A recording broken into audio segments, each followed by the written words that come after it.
BMG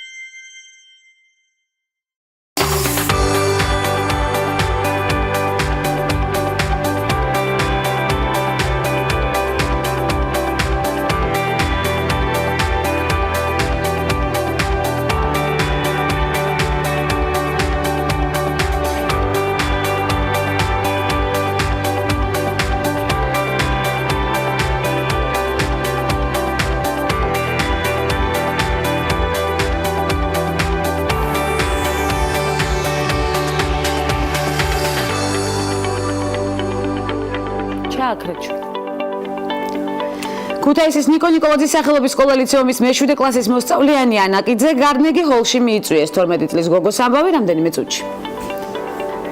ზაფხულის ტურისტული სეზონის ოფიციალური გახსნა ანბანის კოშკის მოპირდაპირედ ზღვის სანაპიროზე იგეგმება დეტალები რამდენიმე წამში. საქართველოს წიგნის გამომცემელთა და გამავრცელებელთა ასოციაციის ორგანიზებით 2018 წლის 31 მაისიდან 3 ივნისის ჩათვლით თბილისის წიგნის მე-20 საერთაშორისო ფესტივალი გაიმართება.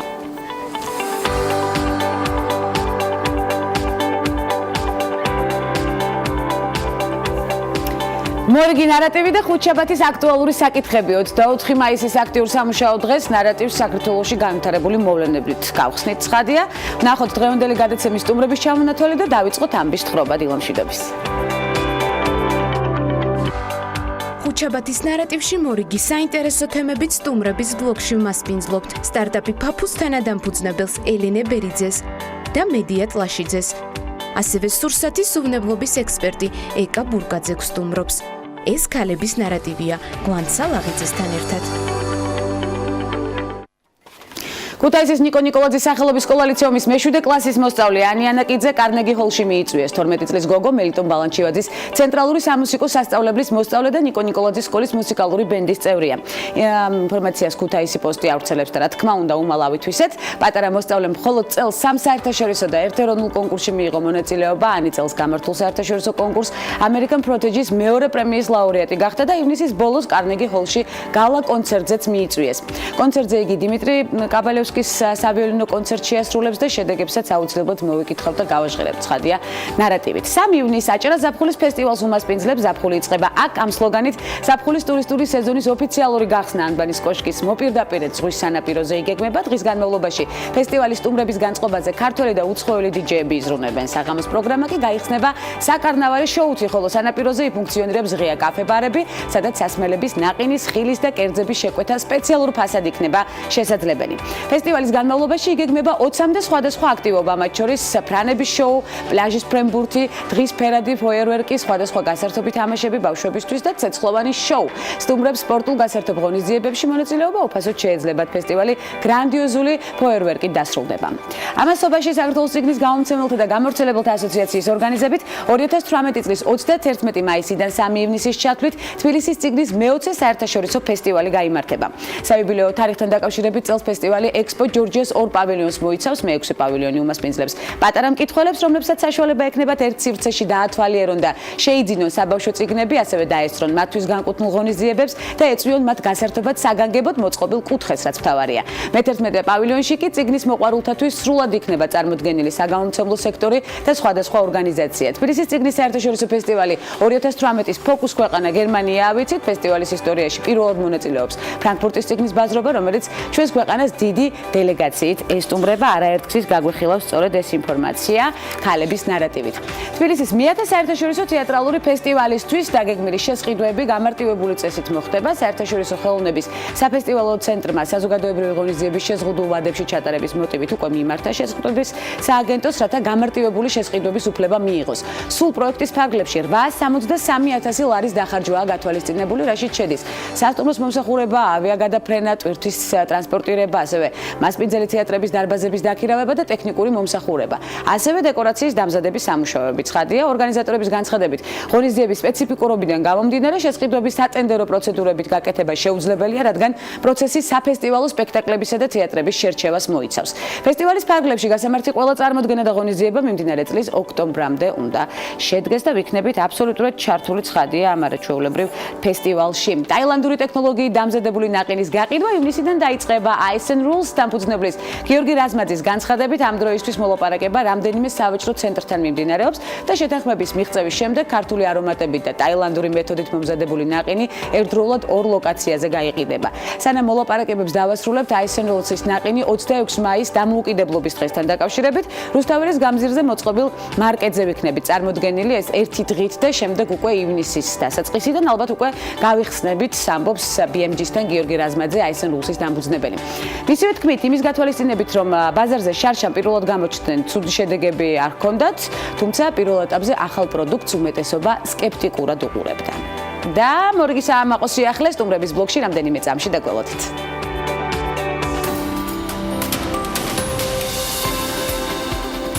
ბენაზირ ბჰუტო პაკისტანის ისლამური რესპუბლიკის პრემიერ-მინისტრი და პირველი შიიტი მუსლიმი ქალია, რომელმაც ეს თანამდებობა დაიკავა. იგი ყოფილი პრემიერ-მინისტრის ზულფიკარ ალი ბჰუტოს ქალიშვილი და ქვეყნის ამჟამინდელი პრეზიდენტის ასიფ ალი ზარდარის მეუღლე იყო. დაიბადა 1953 წელს კარაჩიში. ბენაზირის მამას ზულფიკარ ალი ბჰუტოს ევროპული განათლება ჰქონდა მიღებული და თავისი ქალიშვილი ისლამური წესების მიხედვით არ აღუზრდია. დედა ნუსრათ ბჰუტო ირანულ-ქურთული წარმოშობის შიიტი იყო. ბჰუტომ საშუალო განათლება პაკისტანში მიიღო.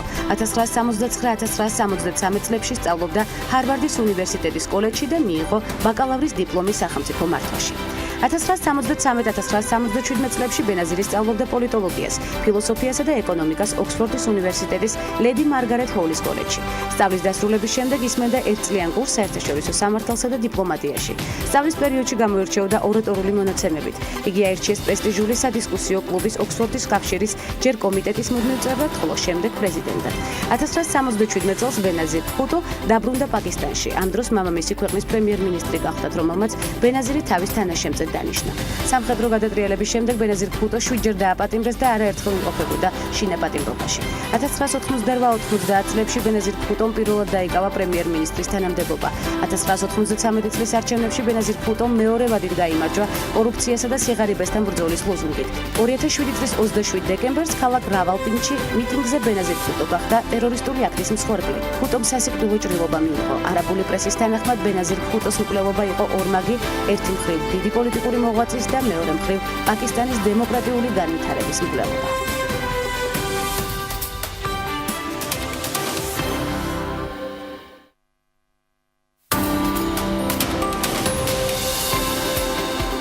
მარია ევა დუარტე პერონი შრომითი უფლებების დამცველი არგენტინის პირველი ლედი იყო 1946 წლიდან.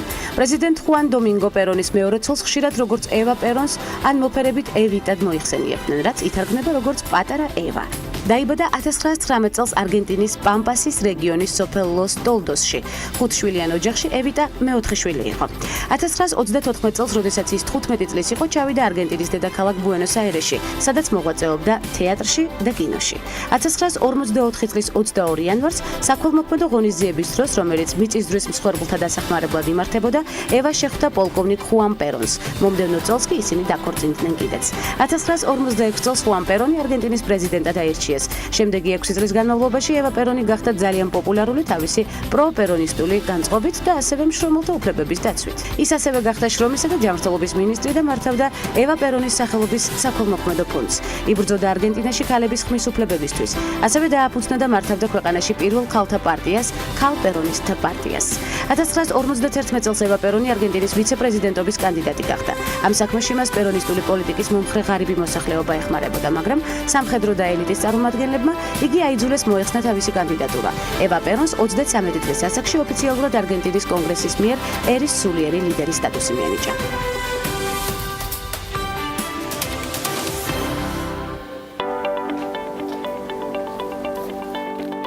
მეიკათონი შენი სტარტაპ იდეა რეალობაში პროექტში მონაწილე გუნდები ერთმანეთს ინოვაციური და უნიკალური იდეების შეზღუდულ დროში შექმნაში შეეჯიბრნენ. დეტალები და ბენეფიტები თავად მონაწილეებისგან შევიტყოთ ელინე ბერიძე სტარტაპი ფაფუს თანადამფუძნებელი, ასევე მედია ტლაშაძე სტარტაპი ფაფუს თანადამფუძნებელი ნარატივი და ძალიან ბევრი საინტერესო და მნიშვნელოვანი ინფორმაციით ცხადია.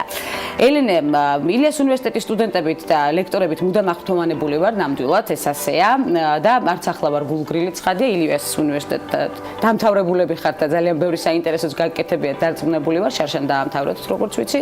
სწავლა რას გულისხმობს სტარტაპი და რა სარგებელი მოაქვს მას? რა გავაკრეთ? მოგესალმებით, მადლობა მოწვევისთვის.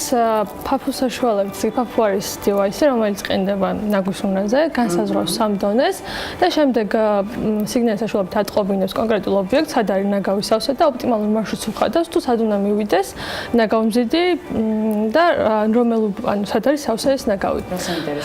პირველ რიგში ოპტიმიზაციას უკეთებს და აღარ მოუწევს, თქვათ, ნაგავმზის სათითაოდ ყველა ურნის ნახვა და ესა თქმა უნდა ზოგავს რესურს.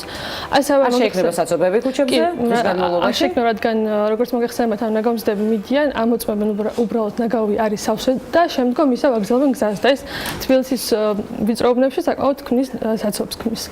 და ასევე smart cities კონცეფცია არის, რომელიც თანამედროვე ქალაქსაც გულისხმობს, ერთ-ერთი ეს არის მთავარი კომპონენტი და ძალიან მნიშვნელოვანი არის და მომავლის კი. თავადაც მძღოლები ხართ თუ რატომ გაგიჩნდათ ეს ბიზნეს იდეა? მე ვიფიქრებ, რომ შესაძლებელია ეს ბიზნეს მიმართულებით ძალიან კარგად გაიშალოს, თუმცა სტარტაპი და პროექტი თავიდან პროდუქტი არის ძალიან ინოვაციური და მნიშვნელოვანი და აღფრთოვანების ღირსი, რომელიც რა თქმა უნდა დადასტურდა სხვადასხვა პროექტში აქტივობით და ამასაც აუცილებლად შევეხებით. თუმცა საიდან გაჩნდა სწორედ ეს იდეა? მოგესალმებით, პირველ რიგში მადლობა მოწვევისთვის. იდეა თავიდან გაჩნდა ზუსტად საცობებიდან გამომდინარე. ხშირად უნივერსიტეტში წასვლის დროს თუ სამსახურში წასვლის დროს ხვდებოდით საცობში და ყურადღება მიიქცია მანქანებმა, რომლებსაც უწევდათ თითოეული ყუთის შემოწმება ქალაქში. განსაკუთრებით ვიწრო ქუჩებზე, სადაც საცობებს წარმოქმნის ეს მანქანები და შემდეგ დავინტერესდით ამ პრობლემით ზოგადად და ნაგვისურნების ავსების პრობლემით, საიდანაც უკვე უფრო სიღრმისეულად დავიწყეთ მუშაობა ამ იდეაზე. თან იმ პერიოდში დაემთხვა, რომ ილიას უნივერსიტეტში მეიქათონი ტარდებოდა, მეიქათონის პროექტი ტარდებოდა გლობალური მეწარმეობის კვირაულში, იქ მივიღეთ მონაწილეობა იდეით დავიწყეთ, ესე ვთქვათ, და პირველად პროტოტიპამდე უკვე ამ პროექტის ფარგლებში მივედით. ეს არის მთავარი, სად შემუშავდა იდეა და შემდეგ უკვე როგორ განვითარდა მოვლენები. სწორედ აი ამ განვითარებულ მოვლენებზე მინდა ვისაუბრო და იმ ბოლო გამარჯვებაზე, რომელიც ჩვენთვის საამაყოა ნამდვილად. კი, ეს როგორც მედიმაღლიშთა ჩვენ პავლავილიონის და ასე აქსელაცია თავიდან პირველი აქსელაცია გავარეთ ზუმაუთში. შემდგომ უკვე გავედით გლობალურადაც ვიყავით ულსამიძე ვარშავაში, სადაც უფრო მეტად დავინახეთ ამ პროექტის მნიშვნელობა. როგორი რეაქციით შეხვდნენ ვარშავაში თქვენს პროექტს? აღფრთოვანება იყო და უკვე დავიწყეთ საომალო გეგმები და მოლაპარაკებები თუ სად შეიძლება და შემდეგ ჩვენ წავსულიყავით და წარგვედგინეთ ჩვენი პროექტი. შემდეგ რო ჩამოვიდით უკვე მესამე გუნდის წევრიც ყავს, ვინც ტექნიკურად ასრულებს ამ ყველაფერს ირაკლი და შემდგომ უკვე მონაწილეობა მივიღეთ ტექნოპარკის გრანტში, 5000-იან გრანტში.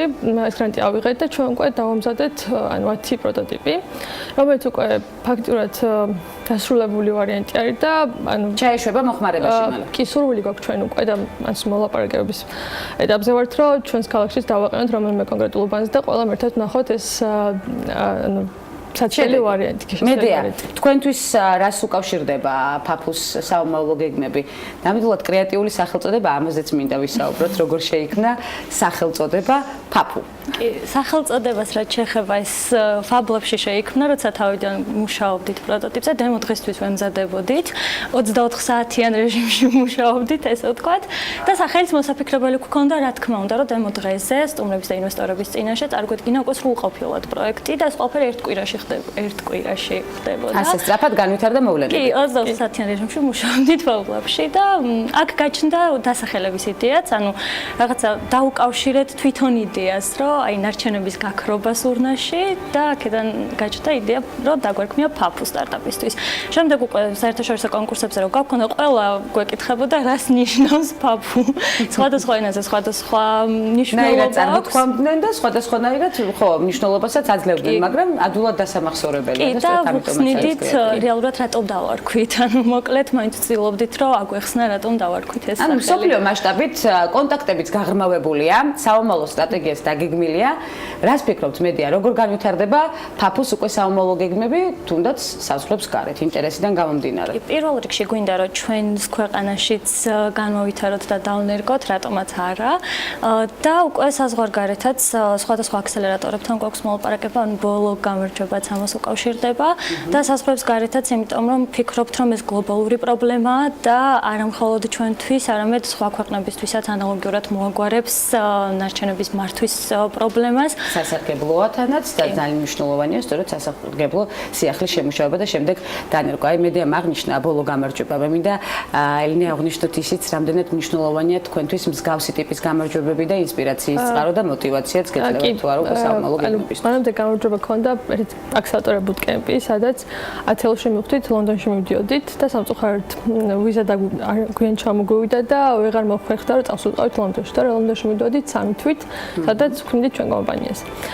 ანუ ჩვენ ხედავთ რომ არის გლობალური ბაზარი და მაგისკენს მივიწევთ ასე ვთქვათ და უკვე გვაქვს შემოთავაზებებიც. ნუ ბოლო გამარჯვება შეეხება ერთ-ერთ მინსკში ვიყავით და იქ ერთ-ერთ სამეულში მოხვდით და ანუ ერთ აქსელატორი გვთავაზებს რომ წავიდეთ და იქ დავიწყოთ მუშაობა, ეხლა მოლაპარაკებების ეტაპზე ვართ.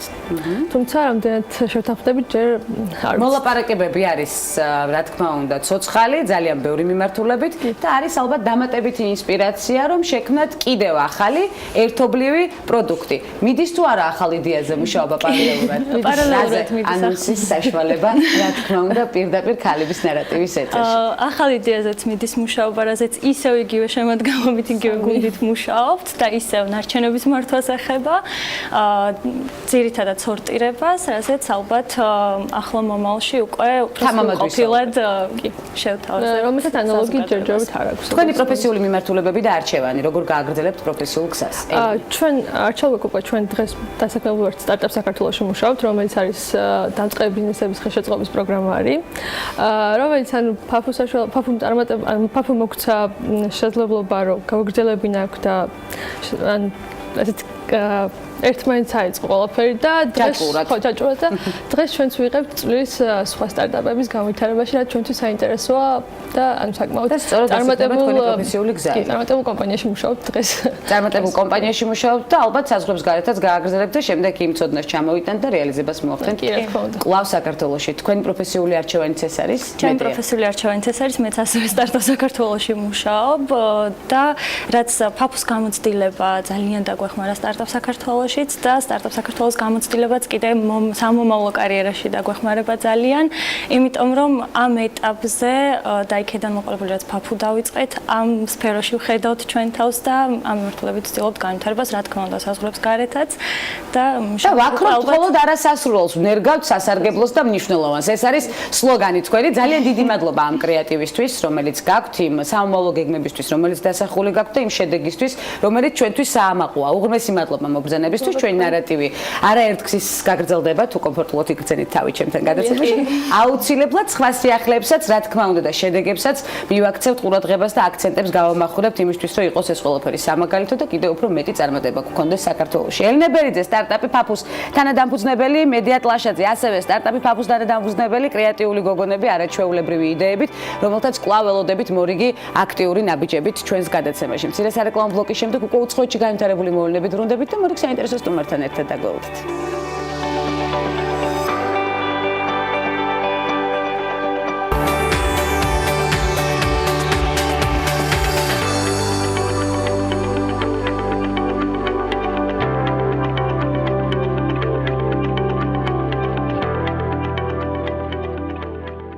საუდის არაბეთში ქალთა უფლებებისთვის მებრძოლი 7 აქტივისტი დააკავეს. ორგანიზაცია Human Rights Watch-ის ინფორმაციით დაკავებულთა შორის 5 ქალი და 2 კაცია. უფლებადამცველები ამბობენ, რომ აქტივისტებმა შარშან სექტემბრიდან სამეფო სასამართლოდან გაფრთხილება მიიღეს, არ ესაუბრათ მედიასთან. სარაბი სწორედ იმ დღეს განხორციელდა, როცა ხელისუფლებამ ქალებისთვის ავტომობილის მართვის აკრძალვის გაუქმების ამბავი დააანონსა.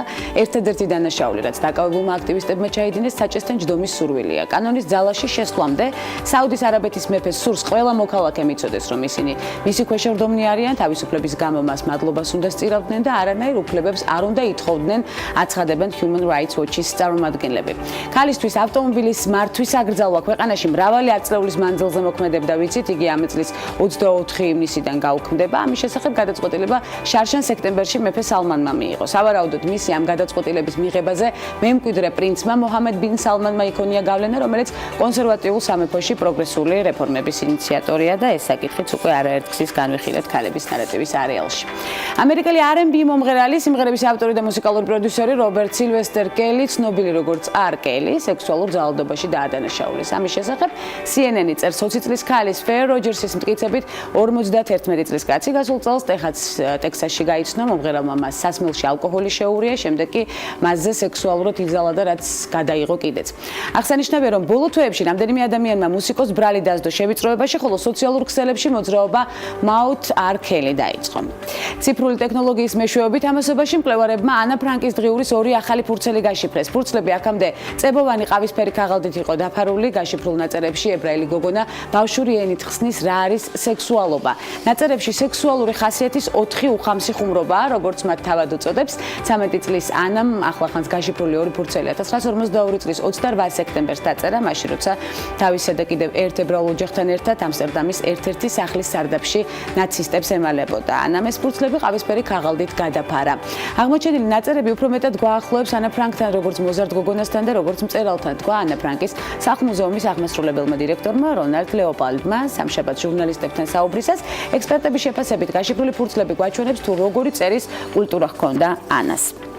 და საფრანგეთში მიიღეს კანონი, რომლის თანახმადაც საპირისპირო სქესისადმი არასასურველი ყურადღების გამოჩენა 750 ევრომდე ოდენობით ჯარიმით ისჯება. ინფორმაციას France 24 ავრცელებს პრეზიდენტ ემანუელ მაკრონის თქმით, კანონი ქალების უსაფრთხოებას ემსახურება. კანონის თანახმად ჯარიმის მინიმალური ოდენობა 90 евро გახლავთ და ისჯება ყველა სქესის ადამიანი, ვინც საპირისპირო სქესისას დაუსტვენს, არასასურველ კომენტარს გააკეთებს თუ სექსუალური კონტექსტით ან სექსუალურად შეავიწროებს.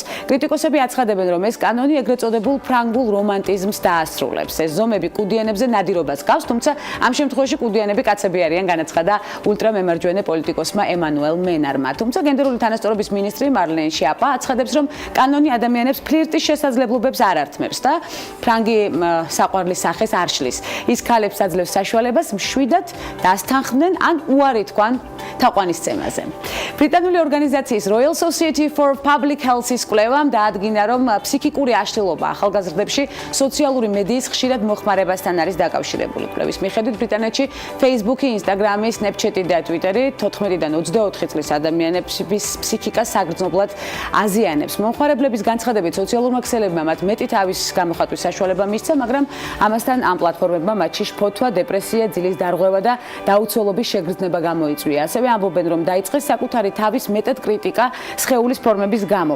ბოდი იმიჯის გამო განიცდიდნენ ბულინგსაც. ასევე სოციალურმა ქსელებმა განაპირობა FOMO აშლილობა, რომელიც ადამიანებს აიძულებს მუდმივად იყვნენ სოციალურ ქსელებში განხილულ საკითხებთან კავშირში. აკადემიური კვლევების შედეგად დადგინდა, რომ ეს პრობლემები განსაკუთრებით ხშირ მომხმარებლებს აწუხებს და ეს საკითხიც არაერთგზის გაგვივლია ცხადია ქალების ნარატივის არეალში. მორიგი აქტუალური საკითხი სტუმრების ბლოგში და სასარგებლო ინფორმაცია რესპონდენტისგან, რომელიც უკვე კულისებშია და ემზადება ჩვენთან შესახვედრად დაგვალოდით.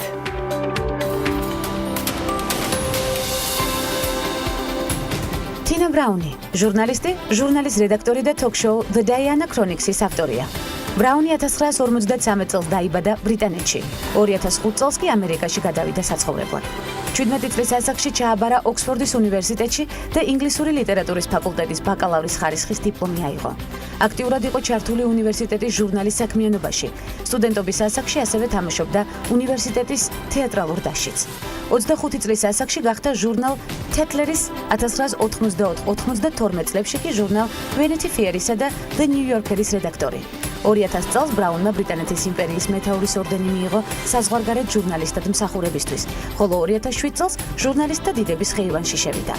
2008 წელს მიიღო ჯორჯ პოლკის და 10 ეროვნული ჟურნალის ჯილდო. იმავე წლის ოქტომბერში ბრაუნმა ბარი დილერთან თანამშრომლობით დააფუძნა ამერიკული news website The Daily Beast, რომელიც 2010 წლისთვის ამერიკული ყოველკვირეული news ჟურნალი გახდა. 2013 წლის სექტემბერში ბრაუნმა დატოვა ჟურნალის რედაქტორის პოსტი და ახალი Tina Brown Media გახსნა, Media Beast-თან ერთად. ბარაკ ობამას პრეზიდენტობის პერიოდში ბრაუნმა მხარი დაუჭირა ერთსქესიანთა ქორწინებას. ასევე ის Women in the World-ის ყოველწლიურ მსოფლიოს სამიტზე ქალთა უფლებებს ანჯელინა ჯოლისთან, შერილ სენდბერგთან და კრისტინ ლაგარდთან ერთად იცავდა.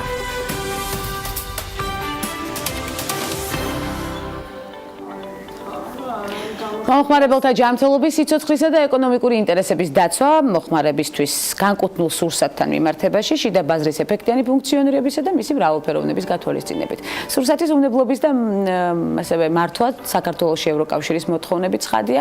ეკატერინე ბურკაძე, სურსათის უნებლობის ექსპერტი სტუმრად ნარატივით. ეკატერინე, მოგესალმებით, უღმესი მადლობა მობრძანებისთვის. ძალიან მნიშვნელოვანი და საინტერესო საკითხებზე უნდა ვისაუბროთ. პირველად ხართ ჩვენი სტუმარი და ცოტა ცლად მოგვიწევს თქვენი პორტფელის შექმნაც, იმიტომ რომ ძალიან საინტერესო პროფესიული არჩევანი გაქვთ პირველადი, რომელსაც აუცილებლად დაუბრუნდებით. თუმცა მანამდე, რა მოთხოვნები აქვს ევროკავშირს ამ მიმართულებით მუშაობთ სწორედ? რას ვაკმაყოფილებთ, რა გამოწვევების წინ დგავართ და რა პროექტები ხორციელდება ძირითადად სწორედ იმ გამოწვევების აღმოსაფხრელად?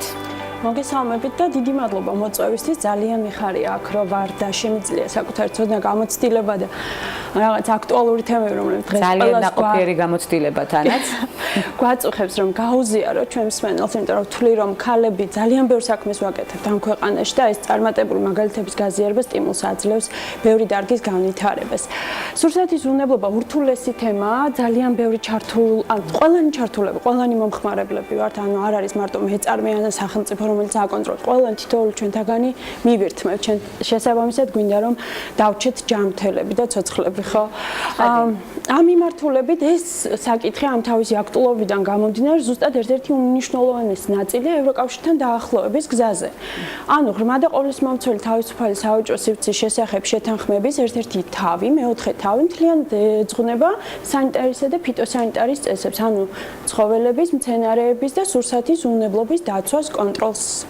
და ძალიან ბევრი ევრორეგულაცია უნდა გადმოვიდეს, გადაითარგმნოს, დაინერგოს და მოხდეს მათი აღსრულება.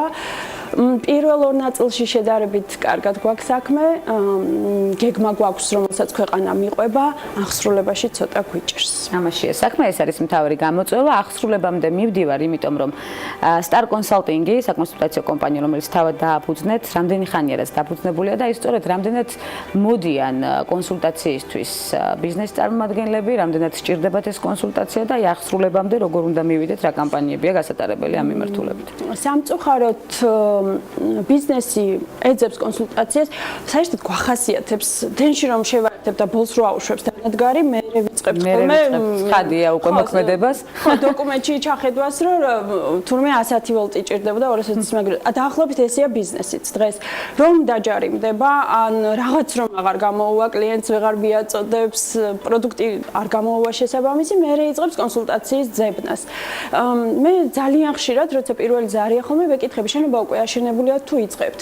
უკვე აშენებულია, ყველაფერი მზად მაქვს, გვიანია. ანუ როგორც წესი ყოველთვის ვცდილობ რომ ვურჩიო, სანამ პირველი ხაზი ჩამოისმევ, საერთოდ სანამ ადგილს შეარჩევენ, საწარმო სადუდად რომ განათავსონ, მანამდე მოიძიონ ესეთი კონსულტაცია და დახმარება, იმიტომ რომ სურსათის უნებლობა იწყება ტერიტორიით, სადაც არის განლაგებული საწარმო, მისი დაგეგმარებით, ოთახებით, ზედაპირებით, ვენტილაციით, ძალიან ბევრი საკითხია, რომელიც თავიდანვე თუ არ გაითვალისწინა მეწარმემ, შემდეგ რთული ხდება ამის გამოსწორება. მაგრამ ფანტასტიკური ინფრასტრუქტურა შეიძლება გქონდეს, კარგი დაპროექტებული, შემდეგ უკვე საკითხი დგება თანამშრომლები, მათი ქცევა, მათი პირადი ჰიგიენა, მათი ცოდნა, მათი უნარჩვევები და აქაც ანუ დაპროექტებად შეგვიძლია ჩვენ შევთავაზოთ ჩვენს კლიენტს და უკვე შემდეგ დაპროექტებულზე და გამართულ საწარმოზე თანამშრომლების ტრენინგი, პროცესების მოწესრიგება, სურსათის უნებლობის მართვის სისტემების დანერგვა. ზოგიერთ სფეროში ეს საქართველოში უკვე სავალდებულოა, მაგალითად რძის თერმული დამუშავება, ცხოველების სასაკლაო, თხილის, გულის წარმოება. აქ სავალდებულო გახდა ესეთი საერთაშორისო სურსათის უნებლობის მართვის სისტემის პრინციპები, რომელსაც ქვია HASP. ეკა, ხშირად მოგმართავენ ბიზნესის წარმომადგენლები, სწორედ ტრენინგები, თანამშრომლების ტრენინგები ძალიან მნიშვნელოვანია და სწორედ ამაზე დგას, როგორც თავად აღნიშნეთ, მომავალი კომპანიის, ამა თუ იმ კომპანიის, რამდენად ცნობიერების კუთხით, რამდენად მივიდა უკვე ბიზნესი იქამდე, რომ კონსულტაცია უნდა მიიღოს. 2011 წელს, როდესაც ძალიან აქტიურად ჩავერთე ამ მიმართულებით, მე თავად დავიწყე ტრენინგების გავლა, პროექტებში დონორებთან ურთიერთობა, მაშინ ინტერესი იყო ძალიან დაბალი. 2012 წლის მერე, როდესაც სოფლის მეურნეობაც აქტუალური გახდა, ევროკავშირთან დაახლოებაც წამოგვეწია და ანუ მოთხოვნები გაიზარდა რუსეთის უნებლობის მიმართ. ზუსტად ამ დროს გადავწყვიტე კომპანიის დაფუძნება, ანუ Star Consulting-ი 2012 წლიდან არსებობს და მას შემდეგ მინდა სიამაყით თქვა, რომ 6000-ზე მეტი ადამიანი ყავს ქვეყანაში დატრენინგებული, ანუ პატარა აგური, პატარა წვლილი, თუ ნაკლებად მოვიწავლებით. ასე ვთქვათ, ჩემიც არის ამაში 200-ზე მეტი კლიენტი მყავს, ანუ კომპანიების საწარმოები, რომელსაც ასე თუ ისე რაღაც კონსულტაცია გაუწია, სისტემა დავნერგე მთლიანად, ასე ვთქვათ, არის კომპანიები, რომლებსაც ნულიდან დავიწყეთ თანამშრომლობა და ბოლომდე წარმატებამდე ვთქვათ ერთად გავიარეთ. დღეს უკვე შედეგს ერთად ზეიმობთ. ისინი სერტიფიცირებულები არიან, გასულები არიან საერთაშორისო ბაზარზე, არა მხოლოდ ქართულზე და საიმედო კომპანიის სახელით სარგებლობენ. ანუ ბევრი კომპანია, ბევრი პროექტი განხორციელდა 2012 წლის შემდეგ, სწორედ Star Consulting-ში. თქვენ ახლახანს იყავით ჰოლანდიაში, ახლახანს ჩამოხედით, სწორედ ქალთა ბიზნეს საბჭოს მიერ ორგანიზებული ვიზიტი იყო. მოვიკითხავთ აქვე მათ აქტივობებს, იმიტომ რომ ძალიან მნიშვნელოვანი აქტივობებს აკეთებენ დღითი დღე და ყოველთვის სიახლეზე არიან ორიენტირებულნი და სასარგებლო ჩამოგვაქვს ცხადია საქართველოში. რას ემსახურებოდა ვიზიტი და რა მნიშვნელოვანი წამოიღეთ საქართველოში რეალიზებისთვის სხვა მრავალთან ერთად? ძალიან მიხარია, რომ გამიმართლა და მოვხდი იმ 15 ქალში, რომელიც შეარჩია ქალთა ბიზნეს საბჭომ და ჰოლანდიის საელჩომ. ადგილზეც გქონდა ტრენინგები, სადაც ვთამაშობდით მაგალითად და საკუთარ ტალანტს ვეძებდით, რაც ასეთი გადატვირთული გრაფიკის პირობებში ხშირად შესაძლებელი არ არის ხოლმე. და შენ თავზე დაფიქრდე, რომ რაში ვარ მაგარი. ვიცი რომ მაგარი ვარ, მაგრამ რაში, რითი ვახერხებ, რომ ორი სამსახური მაქვს, ორ შვილს ვსვდი, ორ უნივერსიტეტში ვასწავლე და ასე შემდეგ, ხო? ну რაღაც თურმე interaction, ანუ ურთიერთკავშირებს კარგად ვამყარებ. აღმოვაჩინე ჩემი ტალანტი. აქ ტრენინგების შემდეგ წავედით ჰოლანდიაში, ერთი კვირა იქ ვიყავით და გავეცანით ბიზნესი ბიზნესთან შეხვედრები გქონდა, ვნახეთ იქ წარმატებული თანამედროვე ტექნოლოგიები, მაგალითად რობოტს თვითონ მიქონდა ბულგარული საწყობში გადამუშავებაში და თვითონ GPS-ით მოძრაობდა მთელ საწარმოში, ძალიან შორს არიან და წინ არიან და ძალიან მინდა რომ ველოსიპედი კი არ გამოვიგონოთ და ის 50 წლიანი, კიდე 50 წელი არ დაგჭირდეს, რომ იქამდე მივიდეთ. რაღაც მათი გამოცდილება, მათი ეს რაღაც. რა ინსპირაცია ჩამოიტანეთ თქვენ პირადად თქვენი პირადი კომპანიისთვის? ჩემი კომპანიისთვის ერთი მთავარი მიზანი რაც მაქვს დღეს ქვეყანაში ძალიან ხშირად ხდება დაჯარიმება და ასე ვთქვათ ბრენდის დანგრევა ჰორეკას ანუ სასტუმროების, რესტორნების და კაფეების სექტორში. ანუ როდესაც მე ვატარებ ტრენინგს რუსეთის უნებლობის თვალსაზრისით, სულ ამას ვეუბნები, რომ ეს სისტემა იმიტომ კი არ გჭირდებათ, რომ მაკონტროლებელი მოვა შეგამოწმებთ და დაგაჯარიმებთ.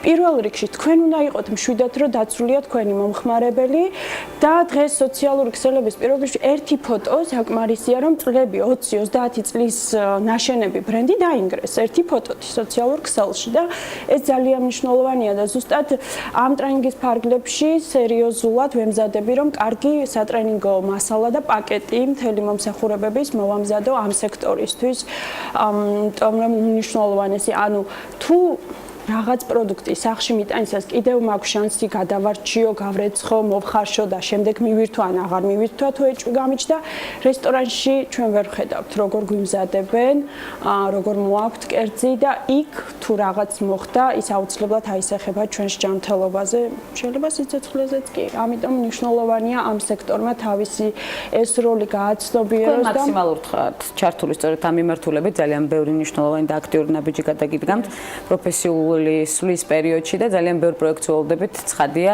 კვლავ თქვენგან. ჰოლანდიის საბჭოს მიერ და ასევე ქალთა ბიზნეს საბჭოს მიერ ორგანიზებული მსგავსი ვიზიტები ასევე ძალიან მნიშვნელოვანია და კიდევ არაერთხელ ჩაერთობით და ჩამოგვიტანთ მნიშვნელოვანი ინფორმაციას. თქვენ ასევე ლექტორიც ბრძანდებით, როგორც ვიცი, ეკატერინა, სტუდენტებთან ურთიერთობაც გიწევთ და მე თქვენ პირველადი პროფესიული არჩევანი აუცილებლად უნდა განვიხილო. ძალიან მნიშვნელოვანი დარგი, რომელიც არც თუ ისე პოპულარულია საქართველოში, ეს არის მეტროლოგია. თქვენი არჩევანი, მე მინდა ავხსნათ კარგად თქვენ ეთერს გარეთ საუბრობთ მეტროლოგიას მეტროსთან კავშირში ატარებენ არც მეტეოროლოგიასთან არ არის კავშირში ეს დარგი რამდენად პოპულარული შეიძლება გახდეს საქართველოში და რამდენად მნიშვნელოვანია სწორედ მისი მნიშვნელობა მინდა აღვნიშნოთ დღეს ქალების ნარატივის არეალში. მე პროფესიით ვარ მეტროლოგი. აგრარულ უნივერსიტეტში კვების ტექნოლოგიებს ვასწავლი მეტროლოგიას, სტანდარტიზაციას, სერტიფიკაციას და სტუდენტებთან პირველი შეხვედრის დროს ხშირად ამას ვეკითხები, რომ ვინ გონივართ, ანუ ვინ არის ახლა, ვის ესაუბრებით, ну რაღაცა ხან მეტრო, ხან ამინდი, ხან რაღაც და მეტროლოგია არის მეცნიერება გაზომვების შესახებ და ყოველდღიურად ვიყენებთ. აი დღის განმავლობაში უამრავჯერ გვაქვს მეტროლოგიასთან შეხება, საწვავს ვასხამთ, ვიწონებით, ყიდულობთ პროდუქტს, რომელსაც გვიწონიან, სიცხე უზომავთ, წნევას და ყველაფერი გაზომვა არის და ამის გარშე შეუძლებელია რომელიმე დარგი ქვეყანაში განვითარდეს. აი შეუძლებელია. ეს არის საერთაშორისო მიდგომით ეს არის სვეტი ეკონომიკის ერთ-ერთი სვეტი, რომელსაც ეყრდნობა ქვეყნის ეკონომიკის განვითარება და გვაქვს საბედნიეროდ ქვეყანაში უწყება, რომელიც მეტროლოგიის და სტანდარტიზაციის აგენტო გვაქვს, რომელიც არის მუშაობს ევროკავშირი ეხმარება ვთქვათ რომ გააუმჯობესოს თავისი ლაბორატორიები და შესაძლებლობები, მაგრამ ძალიან საჭიროა ცნობიერება, საზოგადოების დაკვეთა. ანუ ეს არ აღიქმებოდეს როგორც დამატებითი ტვირთი ბიზნესისთვის, არამედ თვითონ ბიზნესი ხედავდეს ამის საჭიროებას, რომ მისი საზომის საშუალებები, რომელზეც ხშირად დამოკიდებულია სურსათის უნებლობა, ადამიანის ჯანმრთელობა და სიცოცხლე, იყოს გამართულ მდგომარეობაში, იყოს დაკალიბრებული, ესეთი ტერმინია ამ სფეროში, ანუ უზრუნველყოფილი იყოს მისი სწორი და თქვენი კომპანია სწორედ აი ამ სწორ მუშაობაზეა აწყობილი. ეს არის მთავარი მეტროლოგია არის აქტიურად გამოყენებული, ძალიან ბევრი მნიშვნელოვანი და საინტერესო პროექტიც იგეგმება. მინდა სამომავლო გეგმები გკითხოთ ორეკასთან ერთად, რომელიც უკვე აღნიშნეთ, კიდევ რა პროექტები იგეგმება თქვენს აქტიურ სამუშაო არეალში, ეკატერინა? ანუ სურსათის უნებლობა ამოუწურავი თემა არის, ძალიან ბევრი მომართვა არის. ახლა მაგალითად თხილში გახდა ესეთი სისტემის ჰასპის დანერგვა სავალდებულო და ალბათ უამრავი კლიენტი გამოჩნდება ამ პერიოდში, იმიტომ რომ სანამ არ მოთხოვენ ხშირად, თხილი ესეთი პროდუქტი, რომელიც გადის ექსპორტზე და იქ დამკვეთი პირდაპირ გთხოვს, რომ გქონდეს სისტემა დანერგილი ან ISO 22000 ან HACCP, მაგრამ მაინც სანამ არ მიდის სახელმწიფო მოთხოვნამდე, ხშირად ბიზნესი არ აკეთებს ამ ნაბიჯებს. ეხლა ველი რომ ყველას ერთად გუშინ მოუნდება ამ სისტემის დანერგვა და სერტიფიკატის გუშინ. ეს ძალიან ხშირად ვიყენებ ამ ტერმინს. მე ძალიან მომწონს ეკა თქვენი იუმორის გრძნობა, რომელსაც ალბათ იყენებს სტუდენტებთან ურთიერთობისას. ძალიან კარგად აი ესე ლამაზად აწვით იმ მნიშვნელოვან ინფორმაციას და მათი ინტერესიც რა თქმა უნდა მზარდია. მე წარმომიდგენია რამდენად ინტერესით მოდიან თქვენთან სწორედ ლექციაზე დასასწრებად, არა მხოლოდ სტუდენტები, არამედ ის ადამიანები, რომელთაც სჭირდება თქვენგან კონსულტაცია სამომავლო მნიშვნელოვანი შედეგისთვის, რომელიც დგება თქვენთან მუშაობის შემდეგ. აუცილებლად თანაც. უღრმესი მადლობა მობრძანებისთვის, ძალიან მნიშვნელოვანი და საინტერესო საუბრისთვის, რომელიც რა თქმა უნდა პუნქტებად არის კიდევ ჩასაშლელი და აუცილებლად მოგიწევთ ამისთვისაც ცხადია ქალების ნარატივის არეალში, ასე რომ დროებით გემშვიდობებით. უღრმესი მადლობა მობრძანებისთვის ეკატერინე ბურკაძეს, სურსათის უნებლობის ექსპერტი გახლდათ, ჩვენი სტუმარი სხვა მრავალ რეგალიასთან ერთად მნიშვნელოვანი დიალოგით ხვდებით ერთმანეთს ხვალ ზუსტად 11 საათზე, მორიგი აქტუალური საკითხების განსახილველად ბედნიერ ხუთშაბათს გისურვებთ.